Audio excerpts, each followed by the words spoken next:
चलो हम बता दें पर्सन और नंबर, यही ना। सिंगुलर नंबर एक वचन, प्लूरल नंबर बहुवचन।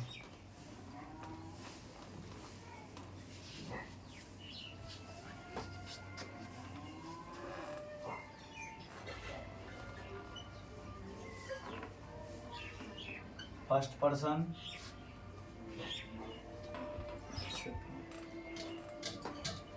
सेकेंड पर्सन और लास्ट थर्ड पर्सन। अच्छा, पर्सन को हिंदी में क्या बोलते हैं?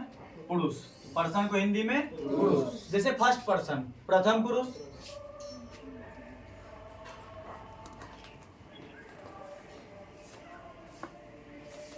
फर्स्ट पर्सन प्रथम पुरुष, सेकेंड पर्सन मध्यम पुरुष,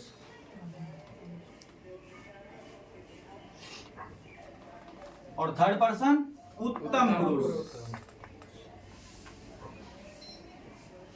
फर्स्ट पर्सन प्रथम पुरुष, सेकेंड पर्सन मध्यम पुरुष और थर्ड पर्सन उत्तम पुरुष।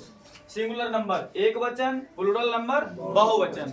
हम कल जिक्र किए थे फर्स्ट पर्सन किसे कहते हैं, सेकेंड पर्सन किसे कहते हैं और थर्ड पर्सन किसे कहते हैं। जैसे राम ने सीता से कहा, राम ने सीता से कहा रावण अत्याचारी है। बोल कौन रहा है? राम। सुनी कौन? सीता। किसके बारे में जिक्र हो रहा है? रावण के बारे में। तो इसे क्या पता चल रहा है? बोलने वाला फर्स्ट पर्सन, सुनने वाला सेकंड पर्सन, और जिसके बारे में कहा जाए वो थर्ड पर्सन। कोई दिक्कत नहीं ना? जैसे first person I, second person you, third person he, she, it या कोई भी नाउन। नाउन बोले तो किसी भी नाम को हम संज्ञा कहते हैं। जैसे noun is a naming word, noun is a naming word. कोई जरूरी नहीं है आप बहुत लंबा चौड़ा परिभाषा याद कीजिए। सबसे ज्यादा जरूरी होता है कि आप समझे कितना है, आपको आता क्या है। समझ रहे हैं? 10 लाइन का परिभाषा याद कर लेने से आप कोई महारत हासिल नहीं कर लीजिएगा। सबसे बड़ी बात है ये देखा जाता है, मायने ये नहीं रखता कि आप कितना बड़ा परिभाषा याद किए हैं। सबसे ज्यादा मायने ये रखता है कि आपको आ कितना रहा है। जैसे बोला जाएगा नाउन, जैसे बोला जाएगा नाउन, अभी हम जिक्र किए नाउन का। Noun is a naming word.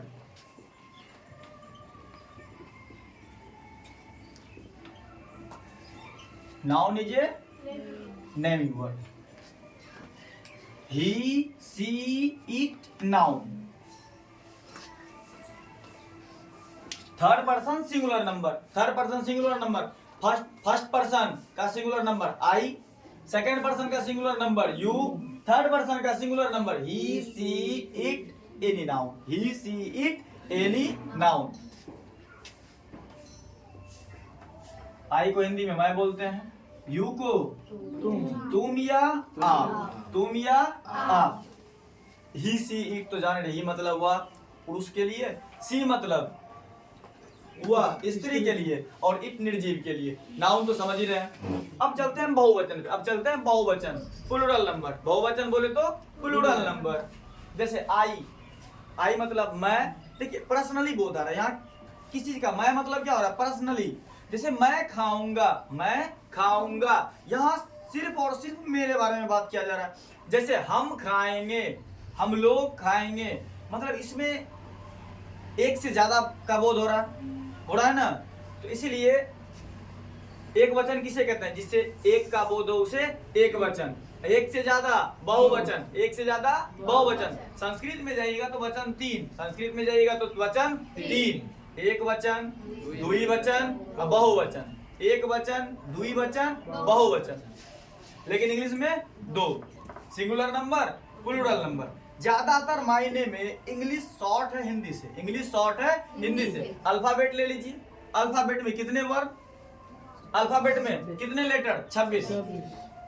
और वर्णमाला, हिंदी वर्णमाला में 52, हिंदी वर्णमाला में 52। जस्ट डबल हो रहा है, जस्ट डबल हो रहा है। यहाँ भी देखिए नंबर में, नंबर मीन्स वचन, यहाँ एक वचन, बहुवचन, सिंगुलर नंबर, प्लूरल नंबर। लेकिन जब संस्कृत में जाएंगे तो वहां पढ़ना पड़ेगा 3 वचन, एक वचन, द्विवचन, बहुवचन। चलिए आई, आई का प्लूरल नंबर वी, वी मतलब हम या हम लोग, हम सब भी बोल सकते हैं आप, हम सब भी बोल। यू, यू मतलब तुम होता है और तुम लोग भी होता है, आप होता है और आप लोग भी होता है, इंग्लिश चेंज नहीं होगा। यू का प्लूरल यू रह जाएगा,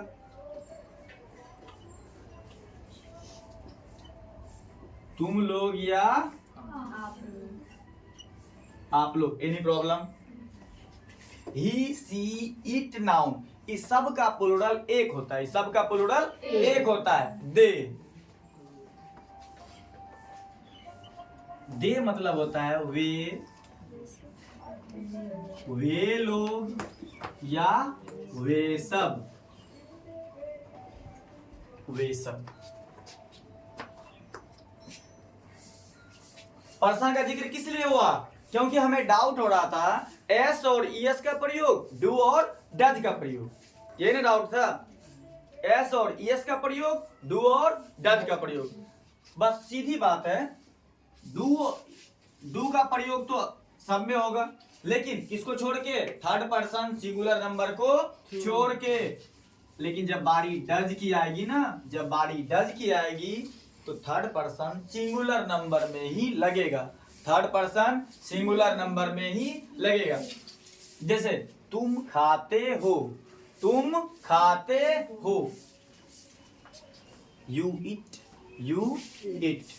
क्या एस और यस का प्रयोग हुआ? नहीं, एस और यस का प्रयोग नहीं ना हुआ। लेकिन अगर यही रहता वह खाता है, वह खाता है, ही इट्स।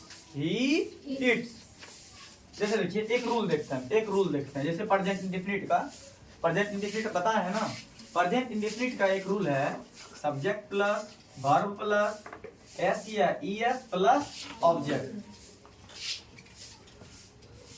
इसमें यही डाउट था ना, आखिर एस और ईएस का प्रयोग कहां, एस और ईएस का प्रयोग कहां?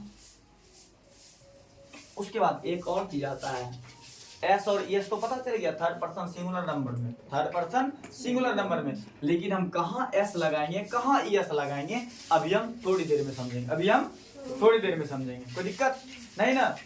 चलिए ये चीज क्लियर हो गया। एस और ईएस का प्रयोग जब भी होगा, एस और ईएस का प्रयोग जब भी होगा कहां होगा? थर्ड पर्सन सिंगुलर नंबर में, थर्ड पर्सन सिंगुलर नंबर में। और डज का प्रयोग थर्ड पर्सन सिंगुलर नंबर में। क्या फर्स्ट पर्सन में हो सकता है? सेकंड पर्सन के सिंगुलर प्लूरल किसी में भी नहीं। थर्ड पर्सन के प्लूरल में हो सकता है? नहीं, थर्ड पर्सन के सिर्फ सिंगुलर नंबर में होगा। सबको समझ में आ गया? कोई दिक्कत? मिटा दें, आगे बढ़ जाएं। अब हम क्लियर करेंगे किसको? सबसे पहली बात हमको पता चल गया एस और ईएस का प्रयोग थर्ड पर्सन सिंगुलर नंबर में होता है। क्या होना चाहिए third person singular number? Subject object verb. क्या होना चाहिए? सब्जेक्ट जब थर्ड पर्सन सिंगुलर नंबर होगा तो उस जगह हम एस और ईएस का प्रयोग करेंगे। किसमें? प्रेजेंट इंडेफिनिट में। आगे बढ़े।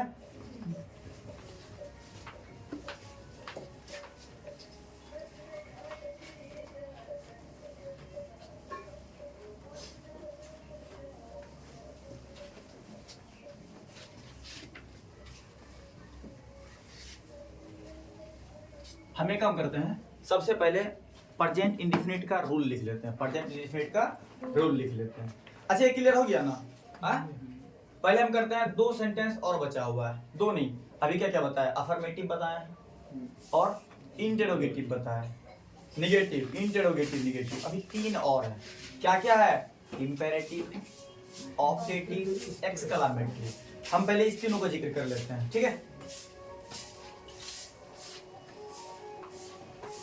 एक देते हैं ऑप्टेटिव, अगला क्या है? Next optative sentence, optative. 3 number ना,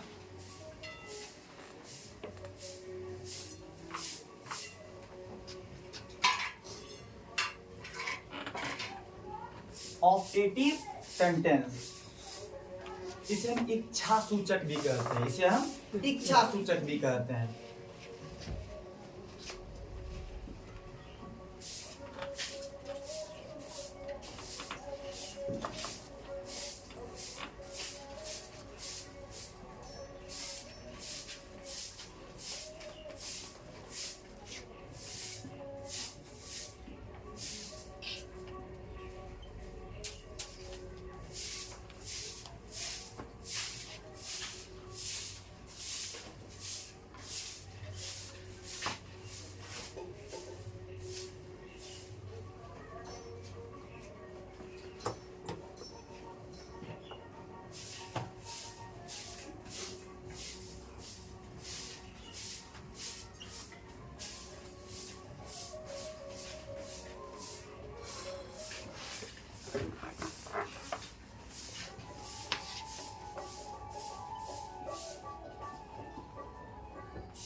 A sentence that expresses wish, curse or prayer. Wish, curse or prayer. Wish इच्छा, कर्स शाप अभिशाप, प्रेयर प्रार्थना, प्रेयर प्रार्थना, और आप ब्लेस भी जोड़ सकते हैं, जरा सा इसको ब्लेसिंग भी जोड़ सकते हैं।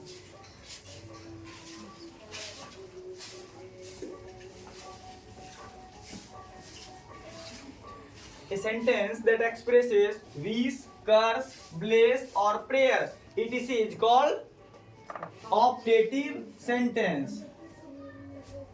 Optative sentence. इसका हिंदी बताए।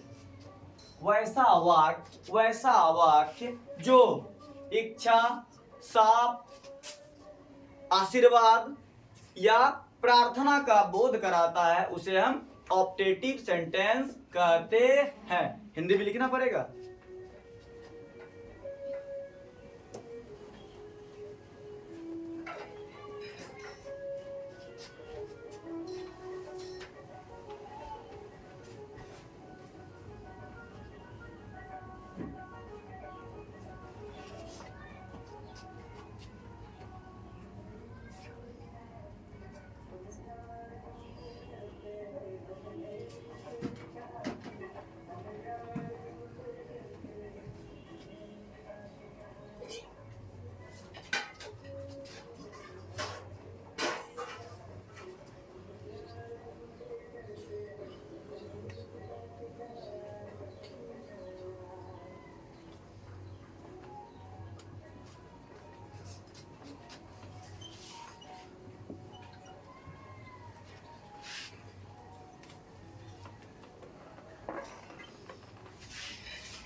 जैसे a sentence that expresses wish, curse, bless और prayer etc is called optative sentence। जैसे मान लीजिए आप बैठे हुए हैं, कोई आपको आया, आप उसको आपको मार के भाग गया। आप बैठे हैं, आपको आया और कोई मार के भाग गया, कोई गाली दे दिया, आप असमर्थ हैं, आप उसको कुछ नहीं कर सकते हैं। आपके अंदर, आपको अगर बहुत ज्यादा गुस्सा आएगा ना, अंदर से कुछ ना कुछ निकलेगा, तो आप उसके बाद उसको बद्दुआ देंगे ना। या कोई बहुत अच्छा काम किया, आया आपसे छोटा है, कोई आपका पैर छुआ, उसको आशीर्वाद दीजिएगा ना। और किसी के लिए कोई कामना करना, इच्छा करना, उन सारे वाक्यों को क्या कहते हैं? ऑप्टेटिव सेंटेंस कहते हैं। उन सारे वाक्यों को ऑप्टेटिव सेंटेंस कहते हैं। ठीक है, जैसे एग्जाम्पल, जैसे मान लीजिए पहले इच्छा, विश, मान लीजिए कोई भी इच्छा, आपकी कोई भी इच्छा। दूसरा है कर्स, तीसरा ब्लेस, कर्स श्राप, ब्लेस आशीर्वाद। जैसे may God bless you, may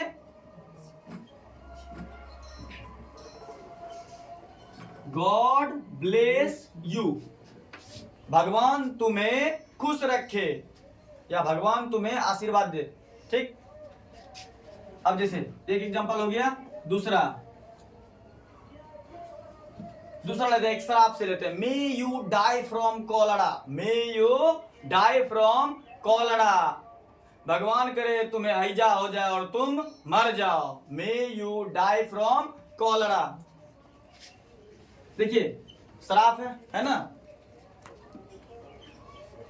may you die from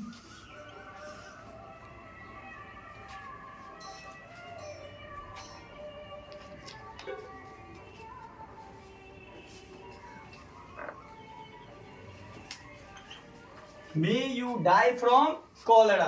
कोई दिक्कत? समझ रहे हैं ना? देखिए यहां आशीर्वाद है और यहां बद्दुआ दिया जा रहा है। ठीक, और तीसरा देखिए क्या है? प्रेयर। जैसे आप YouTube वगैरह, फेसबुक वगैरह पे देखते होंगे, मतलब कोई अपाहिज आदमी है ना, आपके अंदर से कुछ ना कुछ भाव निकलता होगा कि भगवान उसे सुरक्षित रखे। हम लिख सकते हैं ना,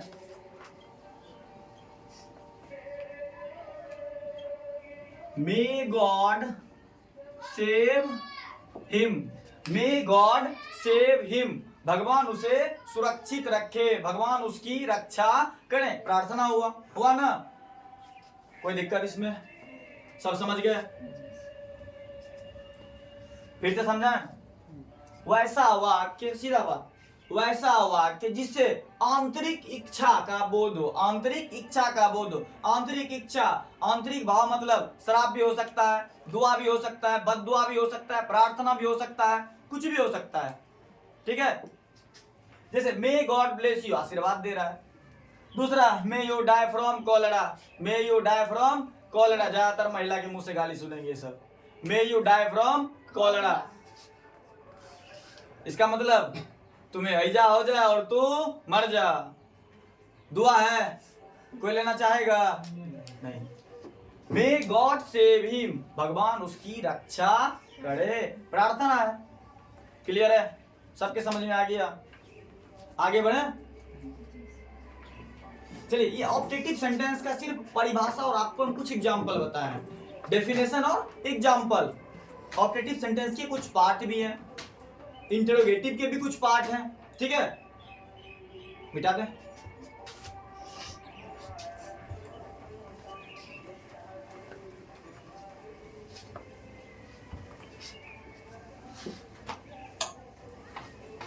सेंटेंस 3 हो गया ना?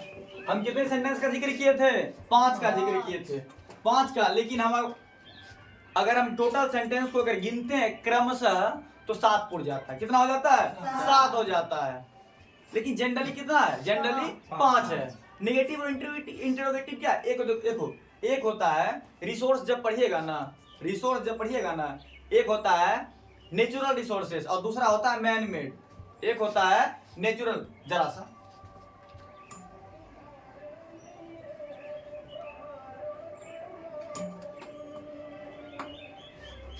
बताते हैं निगेटिव और इंटरोगेटिव है क्या। निगेटिव और इंटरोगेटिव है क्या? जब आप विज्ञान में पढ़ेंगे ना, 7वां 8वां क्लास में पढ़े होंगे कि रिसोर्सेस, संसाधन, रिसोर्सेस मतलब संसाधन, संसाधन। जैसे एक होता है नेचुरल, एक होता है, और दूसरा होता है मैन मेड, दूसरा होता है मैन मेड।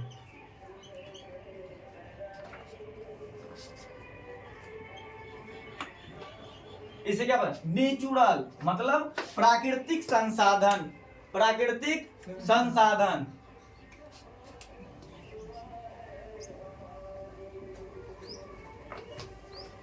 प्राकृतिक संसाधन। और दूसरा आता है मैन मेड। देखिए, मैन मेड, मैन मतलब इंसान होता है, आदमी होता है ना। मेड मतलब बनाना, मतलब मानव द्वारा निर्मित, मानव द्वारा निर्मित संसाधनों को हम मैन मेड रिसोर्सेस कहते हैं। इसे हम संश्लेषित भी कहते हैं, सेंसलेस नहीं, संश्लेषित। ठीक है? उसी तरह से देखिए, एक है 5 जो मेरा दिया हुआ है उसको हम नेचुरल बोल सकते हैं, पहले से है, पहले से जिन्होंने इंग्लिश का निर्माण किया होगा, जिन्होंने ग्रामर बनाया होगा, उन्होंने 5 दिया था। लेकिन निगेटिव और इंटरोगेटिव ये बाद का बनाया हुआ। ये क्या है? जैसे उपसर्ग और प्रत्यय पढ़े हैं ना, उपसर्ग जस्ट लाइक उसी तरह, बाद में जिक्र करेंगे पूरी डिटेल रूप से। अभी आगे बढ़ते हैं। ठीक है?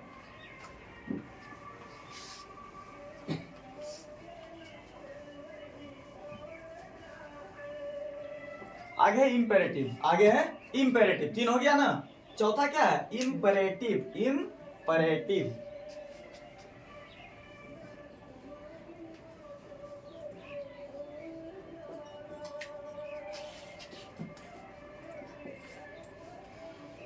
इंपेरेटिव सेंटेंस, इंपेरेटिव सेंटेंस जिस वाक्य में तुम साइलेंट हो, जिस वाक्य में तुम साइलेंट हो उसे इंपेरेटिव सेंटेंस। जैसे सिट डाउन, बैठ जाओ। कौन बैठ जाओ? तुम बैठ जाओ। स्टैंड अप, खड़े हो जाओ। कौन खड़े हो जाओ? तुम या आप खड़े हो जाओ, तुम या आप खड़े हो जाओ। लेकिन ये आपको सिर्फ समझने के लिए बताया, ये आपको सिर्फ समझने के लिए बताया। इसको बोल सकते हैं, इसमें कुछ नहीं, ऑर्डर, इसमें ऑर्डर, रिक्वेस्ट और कमांड, ऑर्डर, रिक्वेस्ट और कमांड। अच्छा, जैसे मान लीजिए मतलब कहीं युद्ध छिड़ गया, कहीं युद्ध छिड़ गया, मेजर जो होगा वो क्या करेगा, कमांड करेगा ना, बोलेगा ना गाइस मूव, बोलेगा ना, तो क्या कर रहा है, कमांड कर रहा है। मतलब आदेश देना या लेना, आदेश देना या लेना जिस वाक्य से पता चले वैसे वाक्य को हम इंपरेटिव सेंटेंस कहते हैं। ये आपको सिर्फ समझने के लिए बताए कि जिसमें तुम साइलेंट हो, जिसमें यू साइलेंट हो। जैसे कम डाउन, नीचे आओ, कम डाउन, नीचे आओ। किसको बोला जा रहा, किसी को तो बोला जा रहा होगा, किसी को बोला जा रहा होगा ना। गो देयर, वहां जाओ, किसी को तो बोला जा रहा होगा, किसी को बोला जा रहा है ना। इसमें यू साइलेंट आ रहा है, बार बार आ रहा है ना, यू के अलावा कुछ नहीं आ रहा है साइलेंट। नहीं तो जैसे किसी का नाम लेके बोलेंगे Ram go there, Ram please go there, order है ना। ऑर्डर और request, a sentence which expresses order, request or command, a sentence which expresses order, request or command is called imperative sentence, is called imperative sentence। समझ गए अच्छी तरह से।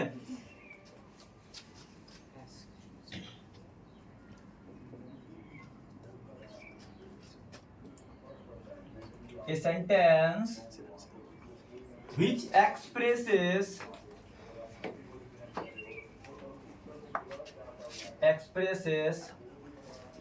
order, request or command is called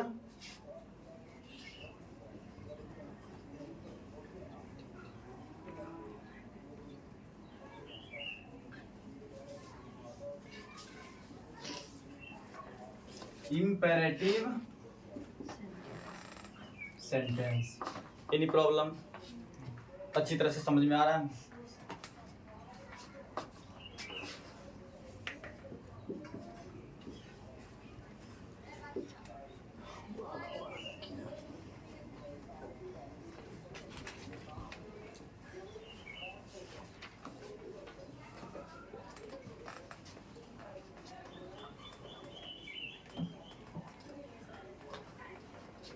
हाँ एक और चीज, इसमें एक और चीज, एडवाइस भी जोड़ सकते हैं। एडवाइस मतलब सलाह देना या लेना, सलाह देना या लेना। एडवाइस और इंस्ट्रक्शन भी जोड़ देते हैं।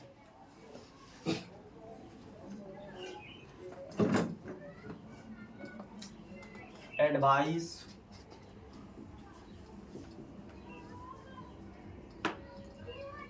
इंस्ट्रक्शन और command is called imperative sentence. वह वाक्य जिसमें आदेश, सीधे आदेश मतलब आदेश देना या लेना दोनों हो गया। आदेश,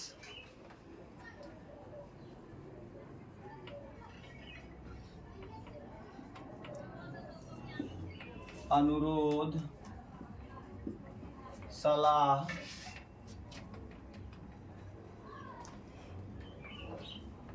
इंस्ट्रक्शन मीन्स निर्देश,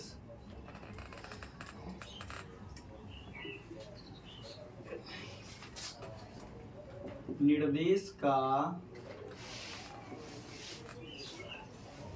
बोध होता है उस वाक्य को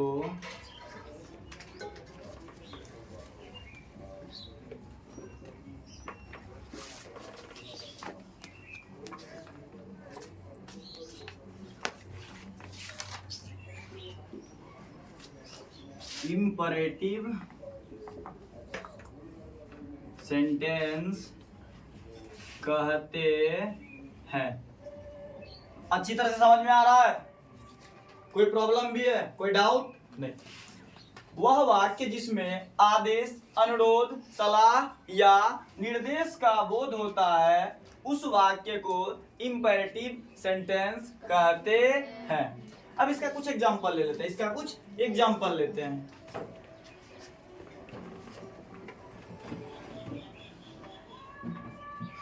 इसका कुछ एग्जांपल लेते हैं, जैसे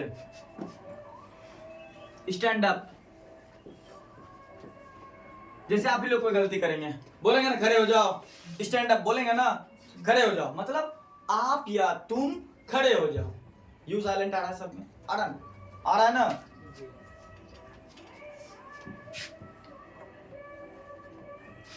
दूसरा गो देयर, दूसरा गो देयर, ऑर्डर है ना। Come here, come here. Get out from my class, class से बाहर जाओ। Get out from my class, हमारे वर्ग से बाहर जाओ, ऑर्डर है ना। समझ गया अच्छी तरह से। जैसे कोई कुछ कर रहा है, उसको एडवाइस देना है, नहीं तुम्हें इस तरह नहीं करना चाहिए, तुम्हें इस तरह नहीं करना चाहिए। जैसे वर्क हार्ड और फेल, वर्क हार्ड और you will be fail. Work hard और फेल भी बोल सकते हैं, लेकिन पूरा वर्क हार्ड और यू विल बी फेल, सीधी बात, वर्क हार्ड और फेल। कड़ी मेहनत करो नहीं तो असफल हो जाओगे, कड़ी मेहनत करो नहीं तो असफल हो जाओगे। ये ऑर्डर तो नहीं है, ये क्या है, सलाह है, ये सलाह है। क्लियर है, आगे बढ़ जाए। लास्ट बचा हुआ है, 4 हो गया, एक बचा हुआ है एक्सक्लामेटरी, एक्सक्लामेटरी मिटा दूं।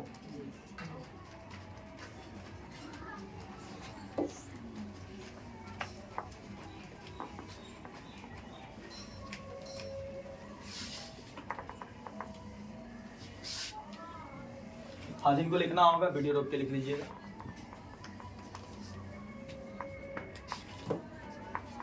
लास्ट है 5वां।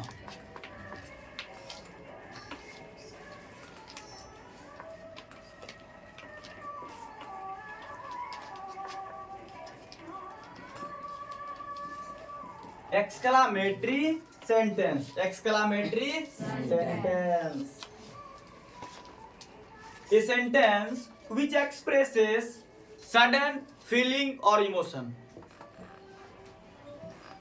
a sentence which expresses sudden feeling or emotion। आप थोड़ा सा ध्यान दीजिए, सब कुछ याद हो जाएगा। ए सेंटेंस, देखिए ए सेंटेंस ये सब में आ रहा है, 5 में आया है ना। ए सेंटेंस 5 नहीं 7 में आया है, नेगेटिव में भी आया है, इंटरोगेटिव में भी आया है। आप थोड़ा अच्छे से देखिए, ए सेंटेंस दैट एक्सप्रेसेस या विच एक्सप्रेसेस 7 में आया है ना, ऐसा कोई है। उसके बाद मेन रीजन क्या है वो लिखना है।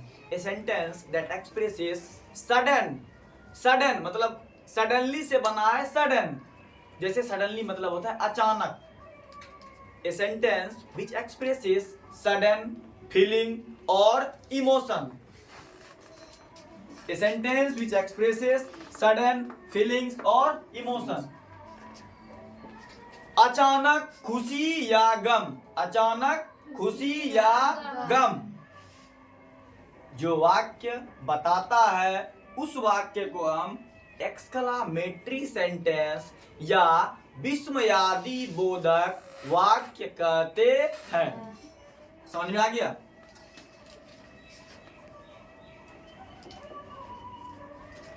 ए सेंटेंस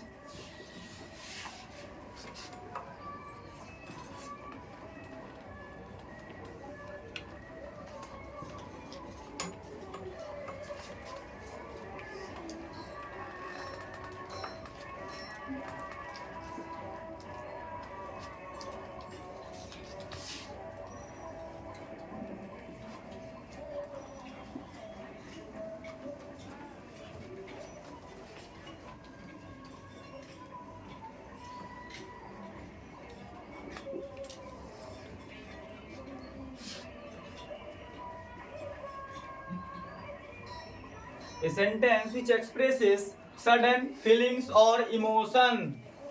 feelings मतलब एहसास, समझ रहे हैं ना। इमोशन गम बोल सकते हैं। सडन, इस पे ध्यान दीजिएगा थोड़ा सा। सडनली मतलब होता है अचानक, सडनली मतलब अचानक।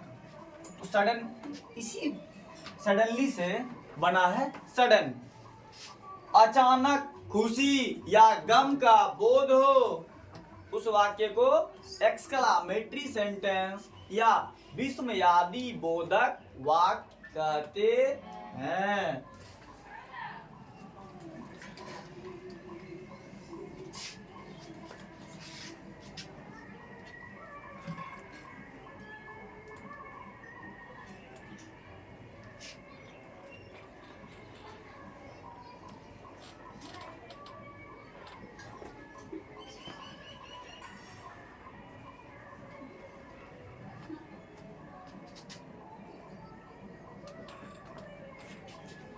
Exclamatory sentence.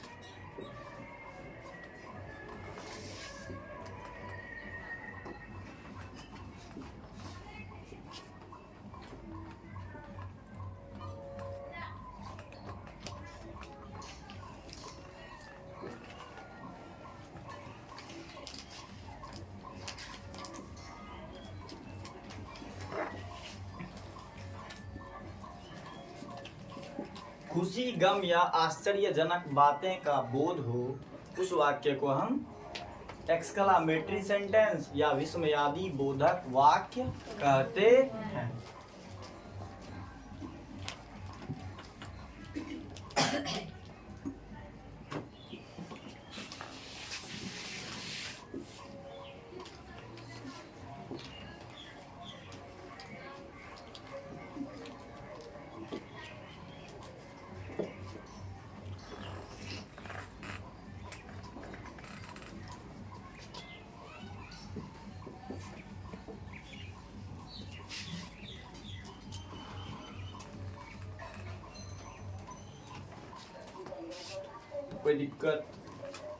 कोई दिक्कत, जैसे इसका एग्जाम्पल कोई प्रयास कीजिए।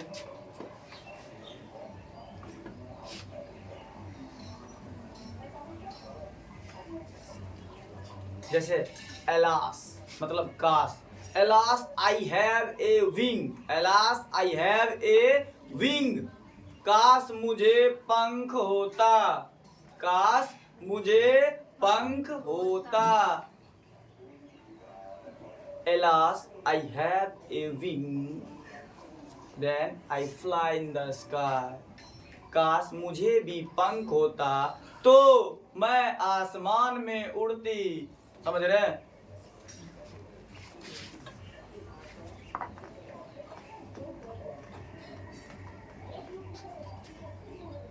देखिए चिन्ह, विस्मयादि बोधक का यही चिन्ह, मेन रोल यही निभाता है, मेन रोल यही।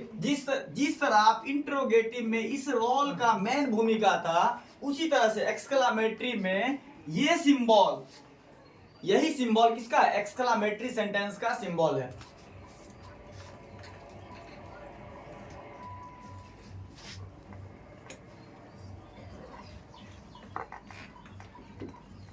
नहीं, उड़ने वाला बात नहीं लिखना है, झूठे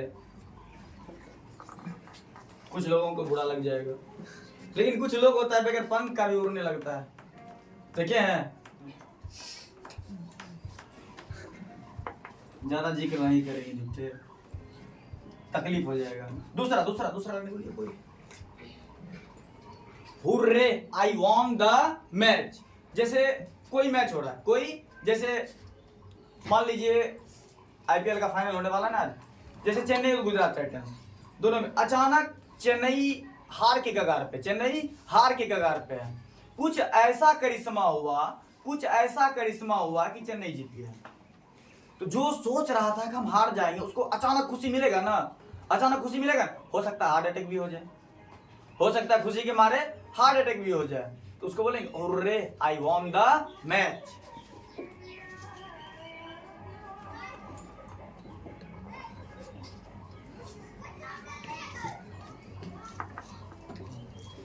ठीक है, आगे बढ़ जाए, समझ में आ गया अच्छी तरह से। लेकिन हर कुछ भूलिएगा, इसको मत भूलिएगा। एक्सक्लामेटरी सेंटेंस में हर कुछ भूलिएगा, इसको नहीं भूलिएगा। आप सब कुछ सही लिख दीजिएगा, आप सब कुछ सही लिख दीजिएगा, ये सिंबल नहीं रहेगा गलत।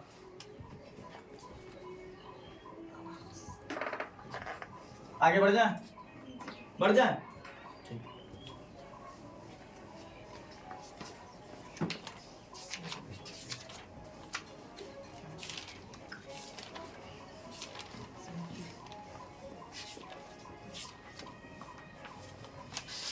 और बात रही याद करने का, बात रही याद करने का, अगर आप सिंसियर रूप से, अगर आप अच्छी तरह से, अगर आप क्लास में बैठ के सुन भी लीजिएगा ना, हाँ बशर्ते आपका माइंड इधर उधर नहीं होना चाहिए। जिस समय आप पढ़ाई कीजिए उस समय भूल जाइए दुनिया में कोई है भी, भूल जाइए दुनिया में कोई है भी, क्योंकि आपका माइंड एक साथ दो जगह नहीं रह सकता है। हाँ जीन का रह सकता है, भूत का रह सकता है, कोई प्रेत आत्मा रह सकता है, लेकिन हमारा और आपका नहीं रह सकता है। भगवान का हो सकता है हर जगह नजर, पर हम और आप सिर्फ जहां है वही नजर रखेंगे तो फायदा है। आप जो कर रहे हैं 100% योगदान दीजिए उसमें। और क्लास में अगर बैठे हुए हैं, क्लास में अगर आप बैठे हुए हैं तो प्रयास कीजिए 100% फोकस क्लास में हो, 100% फोकस। थोड़ा देर के लिए मान लीजिए दुनिया में सब कुछ खत्म हो गया, सब कुछ खत्म हो गया, कुछ नहीं है, अगर दुनिया चल रहा है तो सिर्फ हम ही मेरी वजह से चल रहा है, हम खत्म, दुनिया खत्म। और कोई भी सक्सेस मेहनत खोजता है, बलिदान खोजता है, ऐसे आप सक्सेस नहीं हो पाइएगा। और ध्यान दीजिए, जो आपको बताता है आप इतने घंटे पढ़िए, उतने घंटे पढ़िए, 10 घंटे 12 घंटे आप पढ़ते रह जाइए, घंटा नहीं कुछ मिलने वाला है। आप 10 घंटे 12 घंटे कितनों पढ़ लीजिए, कोई फायदा नहीं है। ये मायने नहीं रखता आप कितने घंटे पढ़ रहे हैं, ये मायने नहीं रख रहा है आप कितने घंटे पढ़ रहे हैं। सबसे ज्यादा मायने ये रखता है आप जो पढ़ रहे हैं वो आप अच्छी तरह से समझ में आपको आ रहा है या नहीं आ रहा है। आप ध्यान दीजिए एक बात, मान लीजिए क्लास में बताया जा रहा है, दो तरह का स्टूडेंट होता है। आप क्लास में सुन रहे हैं और इंतजार कर रहे हैं, घर जाके अच्छी तरह से रिवीजन कर लेंगे, घर जाके अच्छी तरह से रिवीजन कर लेंगे। लेकिन कोई बच्चा होता है जो क्लास में बैठ के पूरी तरह से 100% कॉन्सेंट्रेशन दे देता है, 100% कॉन्सेंट्रेशन दे देता है। उसको क्या होता है, क्लास में ही याद हो जाता है, घर जाके वो दूसरा कोई पढ़ेगा, घर जाके वो दूसरा कुछ पढ़ेगा। लेकिन आप वही पढ़िएगा जो अभी क्लास में बताया जा रहा है। और एग्जाम दोनों को साथ देना है, एग्जाम दोनों को साथ देना है।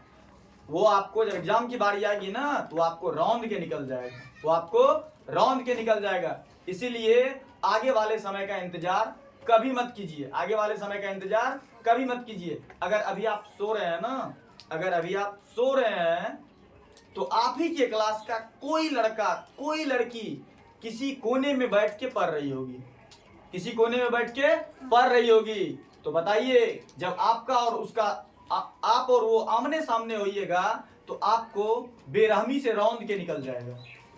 और तैयारी कैसा होना चाहिए, तैयारी का मतलब ये नहीं, देखो आज के इस भीड़ में रेस में सब दौड़ रहा है, रेस में सब दौड़ रहा है, जो अपाहिज है वो भी दौड़ रहा है, जो अपाहिज है वो भी दौड़ रहा है।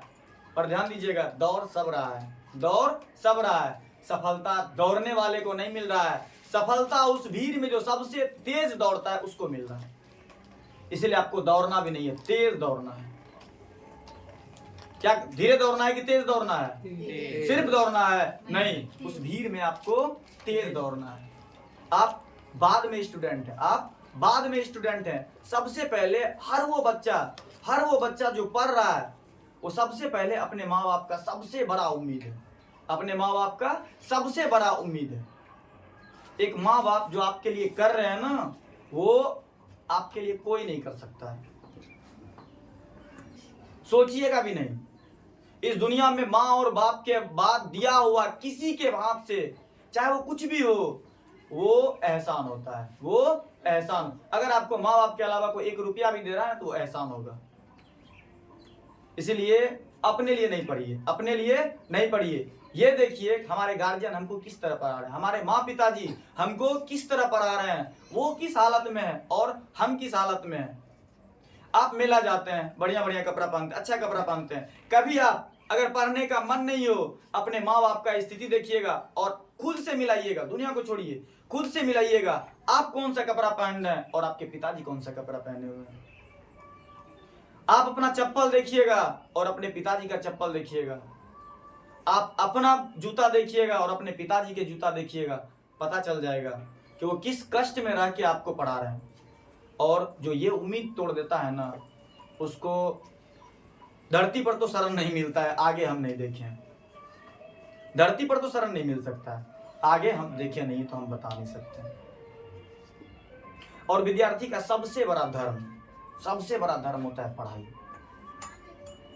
और पढ़ाई आप देखिए 10 घंटा 12 घंटा भी कोई लड़का पढ़ता है, लेकिन कोई लड़का 2 घंटा 3 घंटा पढ़ के चैंपियन बन जाता है। दोनों में फायदा, दोनों में अंतर, कुछ तो अंतर होगा ना, कुछ तो अंतर होना चाहिए ना। आप 10 घंटा पढ़ रहे हैं लेकिन आपका फोकस 10 मिनट भी नहीं है, आपका फोकस 10 मिनट भी नहीं है। और कोई 2 घंटा पढ़ रहा है तो 100% फोकस देके पढ़ रहा है, सक्सेस वो होगा ना कि आप होंगे। और अगर अभी आप 6 घंटे सर झुका के नहीं पढ़ सकते हैं, 6 घंटे कुर्सी पे बैठ के या 6 घंटे आप नहीं पढ़ सकते हैं, तो आगे कहीं लिख लीजिए आपकी 12 घंटे की मजदूरी फिक्स है, आपकी 12 घंटे की मजदूरी फिक्स है। इसीलिए मेहनत करना चालू कीजिए। और ध्यान दीजिएगा, लोग बोलता है समय गुजर गया, लोग बोलता है समय गुजर गया, लेकिन हम बोलते हैं सबसे बड़ी दुख की बात तब होती है कि समय गुजर गया। सबसे बड़ी दुख की बात है कि समय गुजर गया, लेकिन पता है वहीं एक खुशी वाला बात भी है कि अभी भी कुछ समय है, अभी भी कुछ समय है। इसलिए फोकस फुल्ली पूरी तरह से आपका अपने काम पर होना चाहिए, आपका अपने काम पर होना चाहिए, ना कि इधर उधर वाली बातों पर होना चाहिए। ऐसा नहीं कि यहाँ पर है, घर गए, बुक वहाँ, कपड़ा उधर, क्या कर रहे हैं कुछ पता नहीं, क्यों पढ़ रहे हैं, पढ़ेंगे या नहीं पढ़ेंगे कुछ पता, अचानक याद आया कोचिंग के टाइम, अब कोचिंग जाना है। ऐसे पढ़ाई नहीं होती। उम्मीद करें आप लोग पढ़ेंगे। चलिए आगे अगले क्लास में।